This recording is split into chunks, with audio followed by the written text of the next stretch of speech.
अमरावती शहर गुन्हे शाखेने अत्यंत क्लिष्ट आणि आव्हानात्मक खून प्रकरणाचा यशस्वी उलगडा करत 2 आरोपींना अटक केली।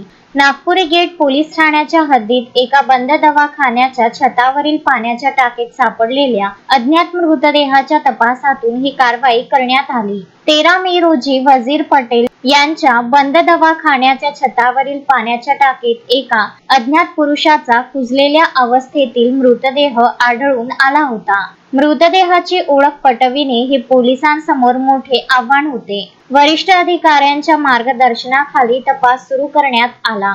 गुन्हे शाखेच्या अथक प्रयत्नांमुळे आणि डीएनए चाचणीच्या आधारे मृत व्यक्तीची ओळख अब्दुल रियाज अब्दुल अनीस वय 60 वर्ष राहणार अलीमनगर अमरावती अशी पटली। संबंधित व्यक्ती बेपत्ता असल्याची नोंद यापूर्वी नागपुरी गेट पोलीस ठाण्यात करण्यात आली होती। तपासादरम्यान सीसीटीव्ही फुटेज, तांत्रिक पुरावे आणि गुप्त माहितीदारांच्या मदतीने पोलिसांनी गुन्ह्याचा छडा लावला। चौकशीत आरोपींनी कबुली दिली की मृत अब्दुल रियाज यांना त्यांच्या घरातून बोलावून खून करण्यात आला आणि पुरावा नष्ट करण्याच्या उद्देशाने मृतदेह पाण्याच्या टाकीत टाकण्यात आला। या प्रकरणी पोलिसांनी शेख इकराम शेख चांद वय 27 वर्ष, व्यवसाय ड्रायव्हर, राहणार सहारानगर अमरावती, नसरीन बानो अब्दुल रियाज वय 37 वर्ष, राहणार अलकरीम नगर क्रमांक 2 अमरावती या आरोपींना ताब्यात घेतले आहे। ही कारवाई पोलीस आयुक्त राकेश ओला,